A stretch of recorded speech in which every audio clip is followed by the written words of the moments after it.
Bank runs and what you won't see. Wait till you hear this story. More proof about the mess of a digital dollar, as if you needed more proof, but I'm going to give it to you. And that's not all. It's the pot market. Yeah, the pot market is booming, and I mean booming. Welcome to the Jay Sheldon Show. We got that and much more coming up today on the show. Welcome in across live on rumble.com, Facebook, YouTube, and twitch.tv. Hello to all of our viewers and listeners out there. Also to the podcast listeners. We are a podcast, and we put the audio part of this show up on Spotify, iTunes, all the podcast platforms. 15, 20 minutes right after the show ends live. So you can hear it, bring it with you. Go over, find us, the Jay Sheldon Show on Spotify or iTunes, wherever you get your podcasts, and check it out, including Geo7 over in India. We have a big Indian audience, so hello to all of our Indian podcast listeners. We really appreciate you. Thank you so much for following and subscribing. Appreciate that. All right, before we get started, I'm tired. Let me tell you quickly about my day. I had a shoot today. We were shooting a series of commercials, which I was directing for DirectD Care. It's a service of DirectD. DirectD is a company here in Malaysia that sells devices, handphones, tablets, laptops. They've got all kinds of great, cool devices, VR headsets, all kinds of stuff there. DirectD, it's over on the Federal Highway, or just off of it. But anyway, they have a service called DirectD Care, and we were doing a series of commercials today for DirectD Care, which I was directing. And last night, not because of that, but because mostly of this whole eczema problem I'm going through, I haven't been sleeping. I get a couple hours sleep, then I wake up. I maybe get another hour, I wake up. Last night, zero sleep. No sleep at all. So, was up all night, got ready, got in the shower, got dressed, went to the set, was shooting all day, got home about 3, 4 o'clock. Yeah, we ended a little bit early. And then I zonked out for maybe 2 hours, and I woke up and I still couldn't get back to sleep. So, yeah, you see the bags that are always there? They're a little more full tonight, okay? Yeah. All right, let's get on with the show here. It's the Miko update. Our little Shiba Inu friend, who is our child, our little girl, our baby. We love her to pieces. And this is a few moments we spend talking about her. She's still celebrating Michelle Yeoh's Oscar win. She's got her Everything Everywhere All at Once eye on. Just another picture of her with that. And of course, her favorite pose. This is actually her right outside of our studio here where we're broadcasting from. And yeah, we got a fur rug out there, which she loves. So she will just hang out. Excuse me. She'll just hang out, everything just to the wall, and lays there and gets cool. But that's how she spends 90% of her day. On her back, legs in the air, just hanging it all out there. She's doing well. Had a couple good walks today, ate a couple good meals, and got a lot of treats. I'm overdoing it on the treats. But can you really? Our Miko updates brought to you by the good folks at Barkbox.com. That is a monthly subscription for your dog. You sign up for 1, 6, or 12 months. If you use our special link in our show notes tonight, it's easy to remember, barkbox.com/Miko. If you use that link, you'll get a free month when you sign up for a multi-month subscription. You see that? It says it right there. And every month, delivered right to your door, you will get a box with a theme to it every month, a new theme. And inside are 2 toys, 2 bags of treats, and a dog chew. Now, if you use the second link in our show notes, it's kind of a funky looking link, but that's our special link, which will get you a different offer if you'd prefer, which is a double box. Your first box will be double. 4 toys, 4 bags of treats, and 2 dog chews. Or they have a special limited edition, while supplies last, SpongeBob Squarepants Barkbox. Very cool. Check it out. Barkbox.com/Miko is the link. And just check them out. Look at all the great themed bark boxes they've had over the last months. And it is very cool. Thank you, Barkbox, for helping to sponsor the show here. All right. Again, here we go with all this. Oh, man, I'm telling you, it just never stops. This is a story from Reclaim the Net. And as you know, between the big California bank that went belly up, got taken over. Another couple of banks since, giant ones, have crashed, been taken over by the FDIC. They don't want you to know about it. Not kidding. Check out this story. It's in our show notes, top of the list there. And it's from reclaimthenet.org. Great site with some great cover all kinds of stuff from politics to the law to you name it. But man, I'm telling you, this between the whole Twitter files and what currently is going on between Facebook, YouTube, all the censorship and that, hey, it's right in our show notes at the very bottom. This show is about 100% freedom of speech, which is why I'm on rumble.com. I can get banned off of any platform. I will not get banned off of Rumble because they 100% believe in an absolute freedom of speech.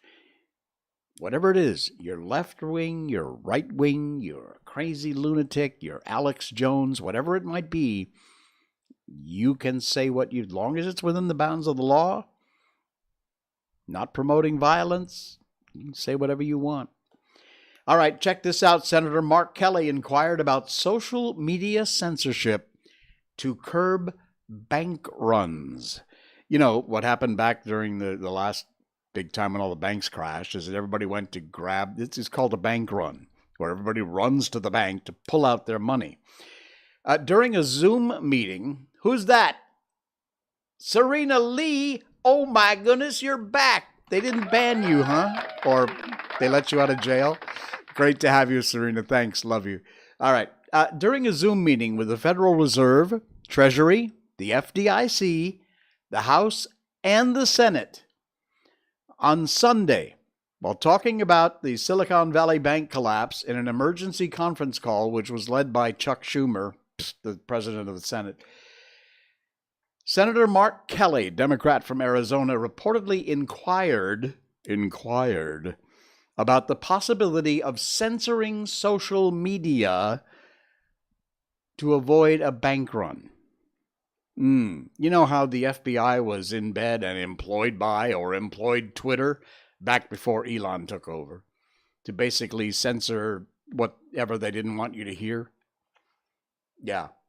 Well, here we go again, folks. This information reported by Republican House members who were also in on the call and heard by representatives of the Federal Reserve, the Treasury Department, and the Federal Deposit and Insurance Corporation, FDIC.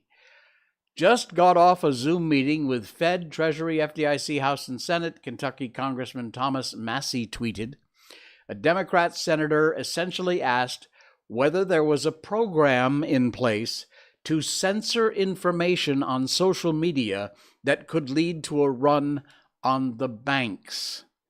Yeah, they didn't expect that news to get out. Laura Boebert, representative, also tweeted, on a briefing with Biden Undersecretary of Treasury Nellie Liang regarding the SVB Silicon Valley Bank bailout, they are working towards, and a member asked if they were reaching out to Facebook and Twitter to monitor misinformation with bad actors. Yeah, well, Twitter will tell them to go F off, which is good. Facebook will just bend over and say, sure, what would you like us to do? Whether it's legal or not, they'll do it. Representatives didn't name names, but Rep. Dan Bishop, chairman of the Subcommittee on Oversight Investigations, confirmed to public that it was indeed Arizona's Senator Kelly that made the remarks. Now, this suggestion follows years of investigations about politicians making online censorship suggestions, all supposedly for the greater good. There's that word again. If it's for the greater good, it means you're getting screwed. From COVID to questions about election integrity, several Democratic politicians have repeatedly been caught calling for censorship, trying to force their hand against these social media platforms, and basically ignoring an oath in which they swore, with their hand on a Bible in most cases and their hand in the air, they swore to uphold the First Amendment, part of our Constitution. If you haven't read it, maybe you ought to try. In fact, maybe some of these Democratic senators ought to try actually reading the Constitution, because apparently they never have. There's more information in here as these banks continue to crash, and the government is doing their best to try and keep you from either knowing about it or knowing too much about it or getting too excited. Basically, they're trying to curb free speech once again to prevent a run on the banks. Yeah. Well, this would all be really easy if they just switched to digital dollars. I was going to say not, but you know what? That'll be next. Sure as hell, they'll use some kind of excuse, whatever they want, because they are trying to push this digital dollar bullcrap into our laps and down our throats every chance they get. And I've given you lists of ways to fight back. I've told you to call your representatives, your senators, whoever represents you in Congress, and tell them, stop it. I do not like this. I do not want a digital dollar. Oh, it's for the greater good. Bullcrap. You want to be controlled like that? You want your money shut off? You want, because you said the wrong thing, not to be able to spend money or go places or buy whatever you want to buy? You want to be tracked even more than you're already being tracked? Then you keep pushing for that digital dollar, because that's exactly what it's going to do. Why a digital dollar is a really bad idea. This is from fee.org. The downside of digital dollars are borderline dystopian.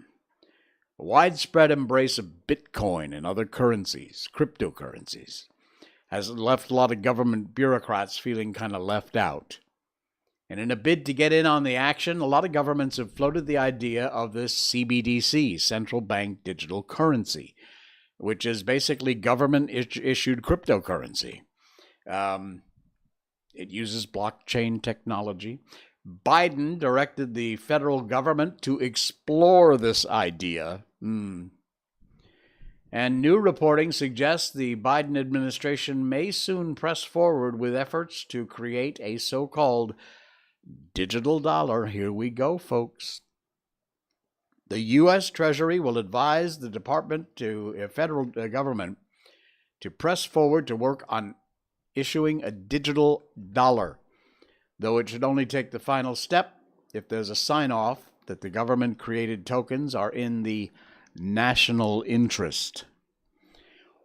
Why a central bank crypto would not be like Bitcoin, even though it's same blockchain technology, it would not be like Bitcoin.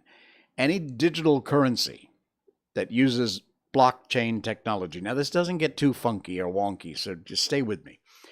It can technically be called a cryptocurrency, but as Bitcoin influencer, content creator Layla Halpern aptly explained, Bitcoin has unique properties because this is what makes it valuable. Namely, it is permissionless.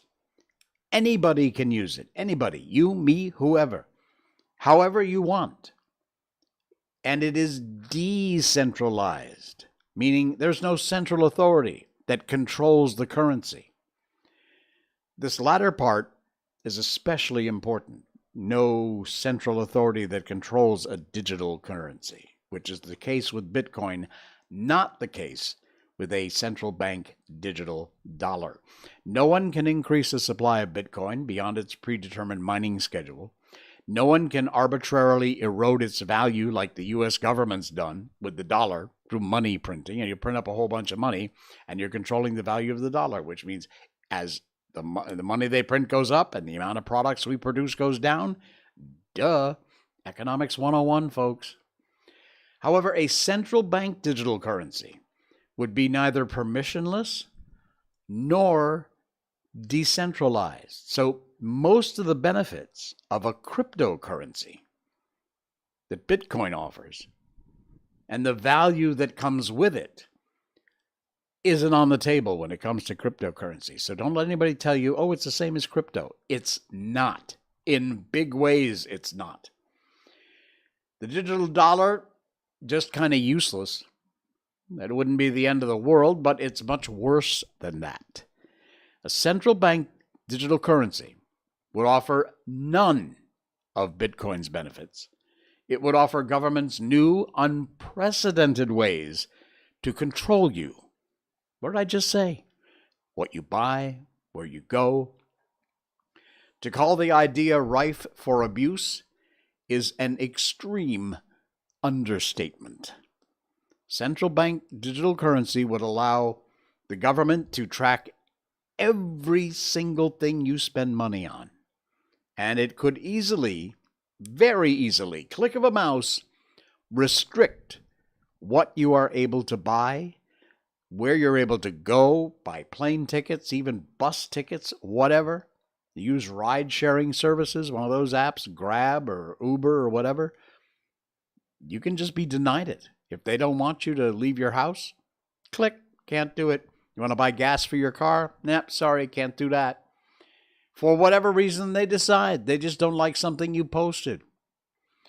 This article goes on to talk about some of the wicked things, the dystopian nightmare that a central bank digital dollar would be. If you don't believe me, you check out this article. It is in our show notes.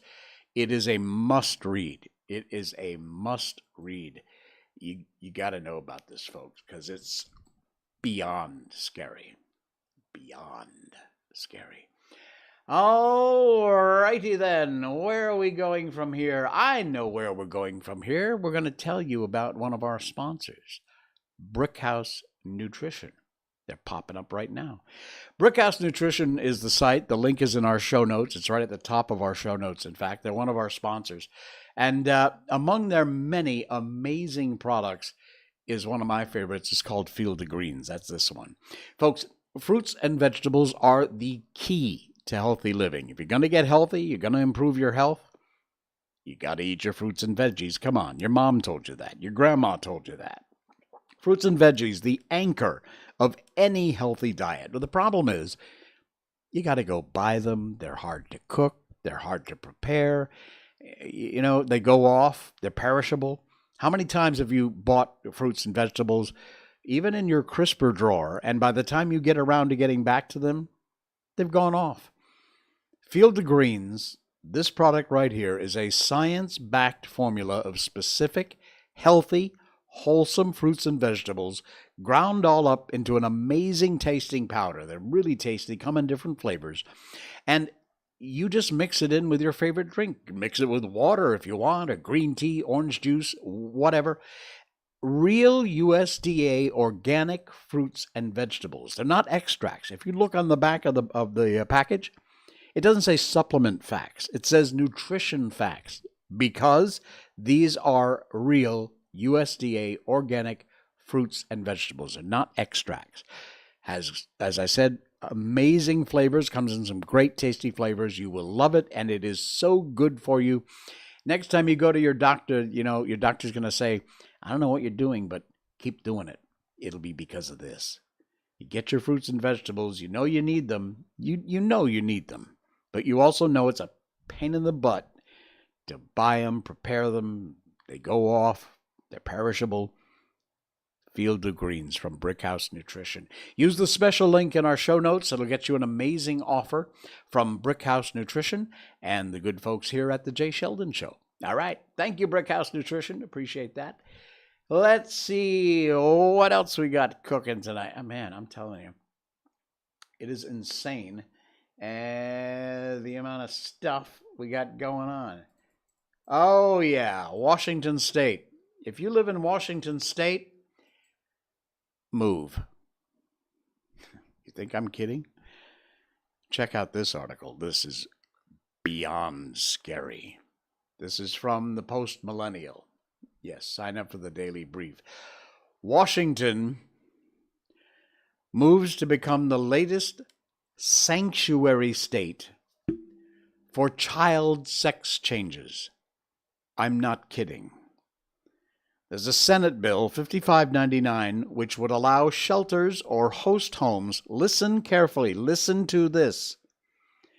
It would allow shelters or host homes to provide housing for runaway minors without being required to notify the minor's parents if they have a compelling reason, in quotations, to keep the information a secret.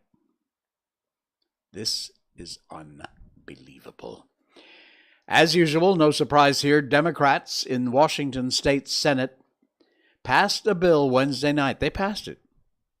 That critics say encourages minors to run away and receive gender-affirming care and maternity services without parental consent. You will not know. Your child runs away and he or she is gone, and you got nothing to say about it, even though he's in some home or shelter. And it's all at taxpayers' expense.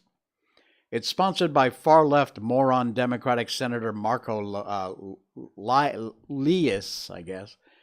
Yeah, who cares? He's an idiot. It would allow shelters and host homes to provide housing for runaway minors without being required to notifying their parents. Are you kidding me with this crap? If they have what they call a compelling reason, well, you know how wide that can be. Unbelievable. According to the legislation, a compelling reason means the youth is in the host's home or seeking placement in a host home to receive protected health care services. And you know what that means. There's the moron now. This is just absolutely unbelievable. It doesn't require proof of abuse in the home or even an allegation of abuse. Merely seeking protection of protected health care services is enough of a reason for them to keep the runaway's location hidden from the parents between ages of 13 and 16. There's more information in this story. Please read it. It affects people in Washington, but you know what? Washington falls, and what state's next? And the next thing you know, you're going to see the same bullcrap going on federally. This is absolutely unbelievable. This can't continue. When are parents going to stand up and say, that's it? I've had it. Enough. Give me back my parental rights. Folks, the time has to come, and it has to come really soon before more crap legislation like this continues to get passed. This is insane.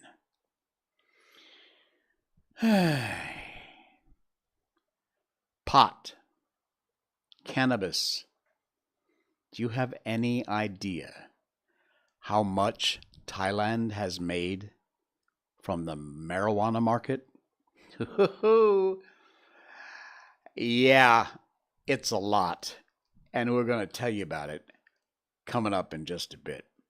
First of all, we're going to tell you just briefly about the incredible folks at Skillshare. They are one of our sponsors of our show. Skillshare, it's an online learning platform, and it's for both learners and educators. If you want to learn a new skill or brush up or get more information about a skill you already have, perfect. Skillshare has over 30,000 different courses. If you're an educator and you want to teach, also perfect. You can set up your own classes on Skillshare. It's more than 30,000 classes, and they are adding hundreds every day. You can choose from new courses, all added in time. You got design, tech, illustration, business, computer sciences. You will not believe. 30,000 plus courses there. They cover just about everything. And you will find whatever you're looking for at Skillshare. Now, if you're a learner, you can take an online course in a specific skill you want to learn. If you're a teacher, create and publish a course of your own on any skill. You'll have make some side income doing that. Not a bad idea. It offers a wide variety of topics. The most value is in topics like design, photography, cinematography, motion graphics, those kinds of things. Excuse me. It's absolutely, you got to, look, even if you don't sign up, please go over, check out the link. It's in our show notes. And if you use that link, by the way, you will get an amazing special deal from the Jay Sheldon Show. So use that link in our show notes to check out Skillshare, and you'll be amazed at what they got over there. They are professionally taught courses, whether you want to learn or you want to teach. Skillshare is the place to do it, and just check out that link in our show notes, and that will get you a very special offer when you sign up for a Skillshare subscription. All right, let's move on to Thailand's marijuana feast. I'm not kidding. This is from the Bangkok Post. Check this out. Thai cannabis market worth 21 billion by next year. Serious. Oh yeah, serious as a heart attack. The Asian Cannabis Report projects medicinal cannabis consumption to increase faster in Asia than in any other early adopter nations and regions. Now, of course, here where I am in Malaysia, never mind. It wasn't up until just a few months ago that they stopped giving people that happen to have pot the death penalty. So, yeah, seriously, this country is just... never mind. You get what my point. Thailand's cannabis industry is projected to grow 661 million USD. That's 21 billion baht by next year, according to a report from Prohibition Partners, a cannabis research firm. This includes projected growth of medical cannabis, 237 million, for a combined recreational and medical cannabis market of 661 million bucks. That's USD. They also estimate Asia could see a cannabis industry as large as 5.8 billion USD by next year, if the number of the region's major markets legalize recreational and medical cannabis. Well, here in Malaysia, we still have our heads stuck so far up our asses that will never happen. Probably not in my lifetime or your kid's lifetime. It's stupid. There's nothing wrong with marijuana. I'm not encouraging drug use. You do you. But, you know, we're talking about a natural plant that grows in the wild. Anyway, I'm not going to get into the whole drug thing. You know how I feel. Not about drugs, but about marijuana in particular. A regulated legal cannabis market could be transformative for patients, farmers, and economies across Asia, except Malaysia, because we're too stupid. Look, if I need to do anything to convince you folks, it's the money, okay? You want to be a part of this multi tens of billions of dollar market? Then get your head out of your butt and wake up. Rest of this story is in our show notes. It is from the Bangkok Post, and it is enlightening, to say the least. And if if you're still stuck on the idea that you think marijuana is, the devil drug, and it will lead you to harsher drugs and all that, which has been scientifically proven to be absolutely not true, then you just go ahead and you do you. The reality is a whole lot of other countries, most, are going to just blow right past you and be making all the big bucks while you sit around and wonder why your economy is faltering. All right. I got one more, and then we're going to get on with our book. Joe Biden, that rotting bag of oatmeal in the White House, that moron who just cannot stop lying about everything. All of his little tells. I'm not kidding. I'm not joking. Yeah. Well, he must have said a big one with this one, because this is from Blaze Media, and this story is so stupid, it's hardly even worth talking about. But because I can't miss an opportunity to show you exactly how stupid and what an amazing liar Joe Biden is, had to share this one with you. Biden hit with online ridicule after claiming he had an epiphany in support of gay marriage in 1961. Idiot.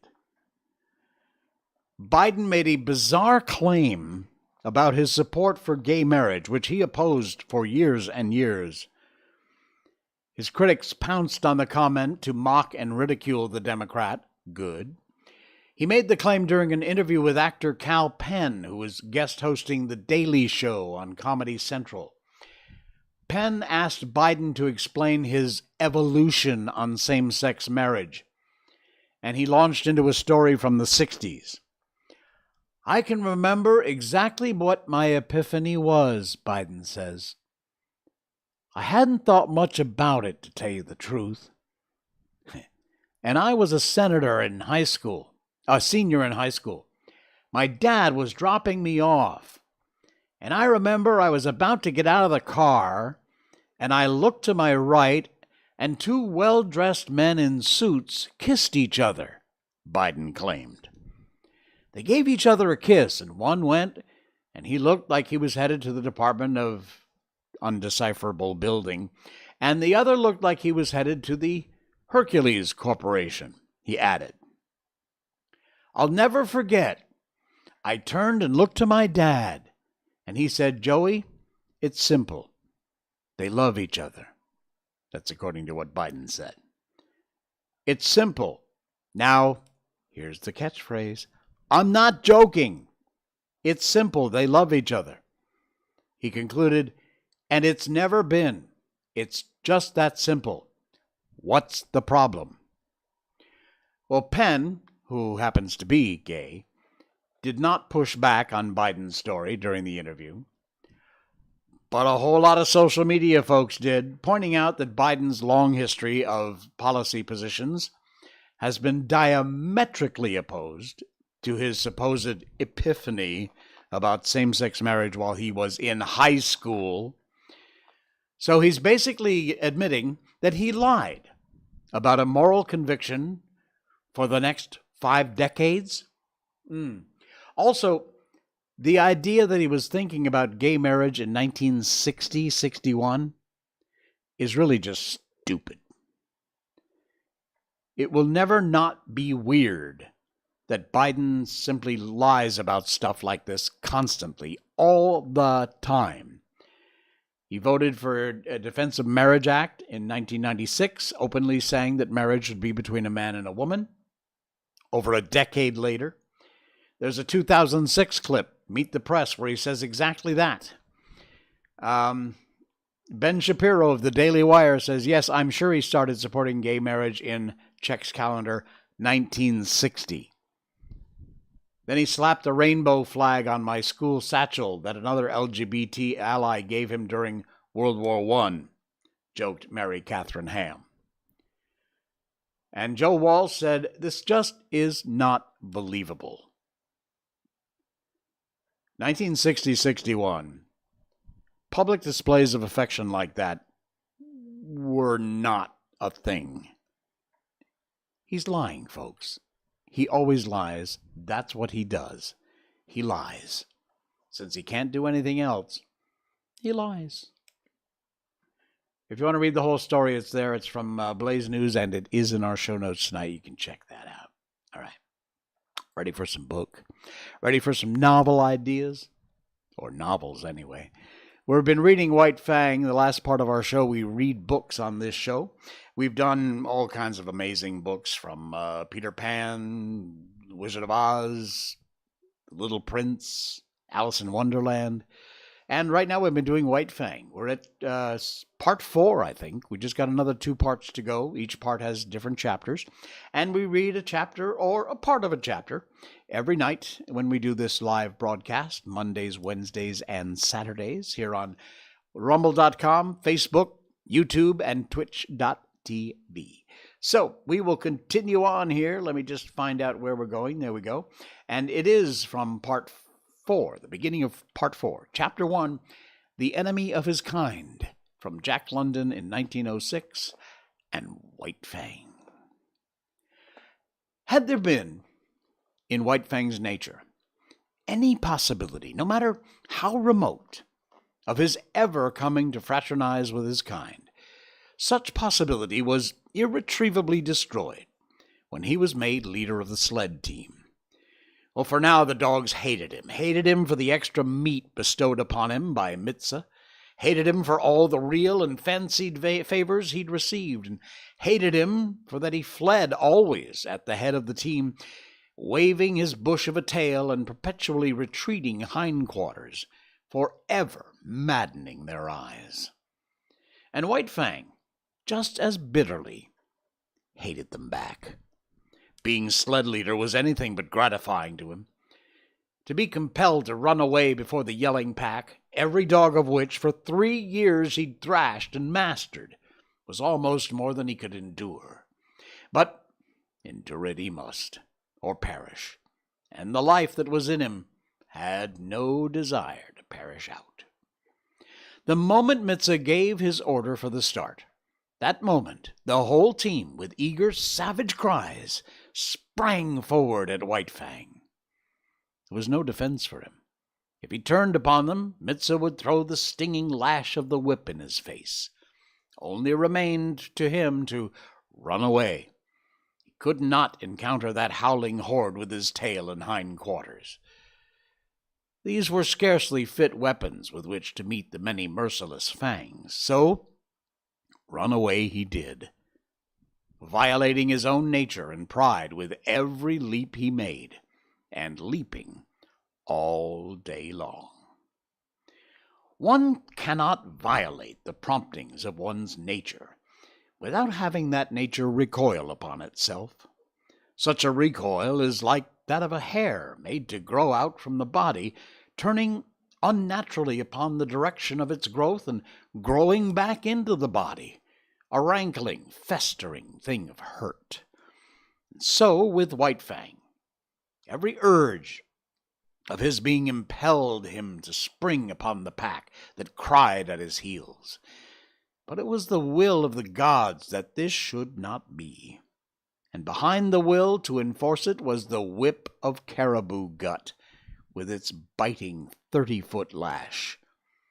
So White Fang could only eat his heart in bitterness and develop a hatred, a malice commensurate with the ferocity and indomitability of his nature.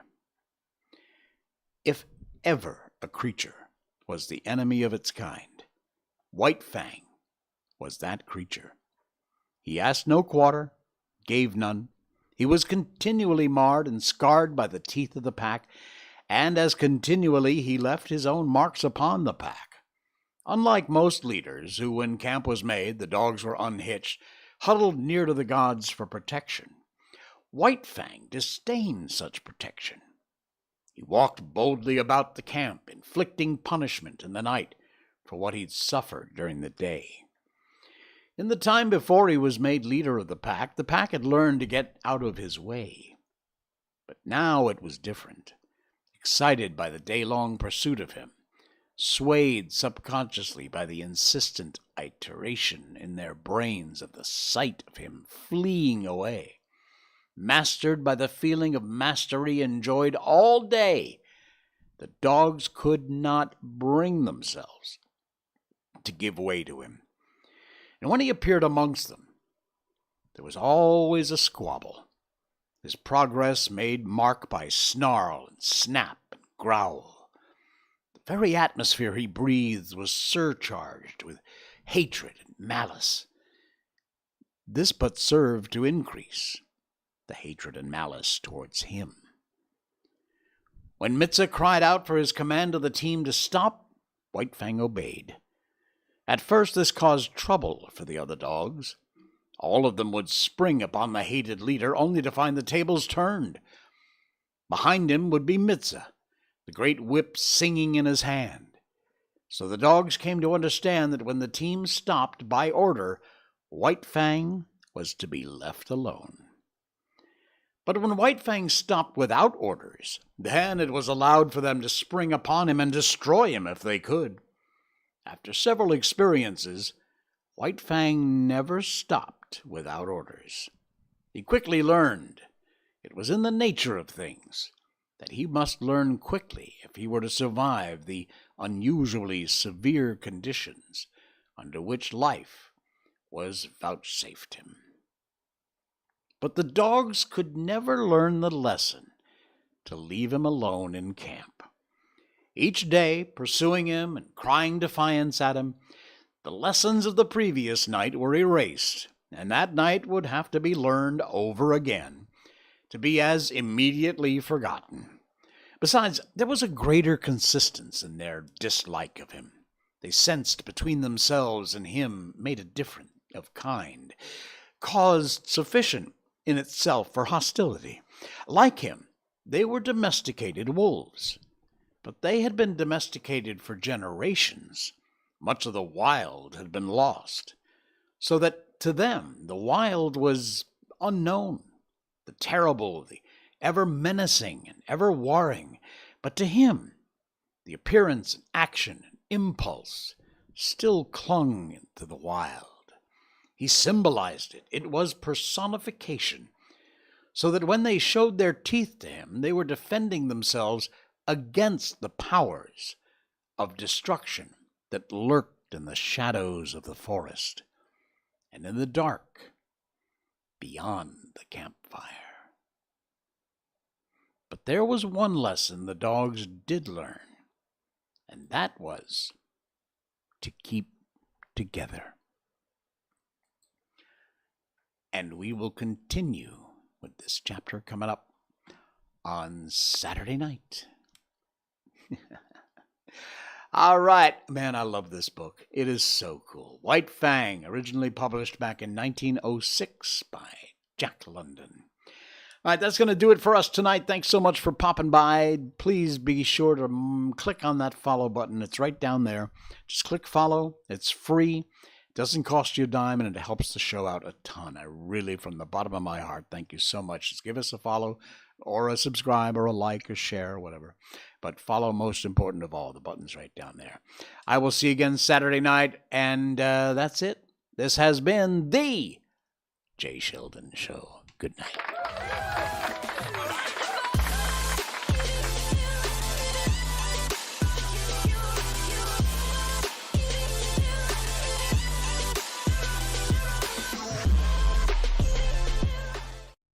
Snort.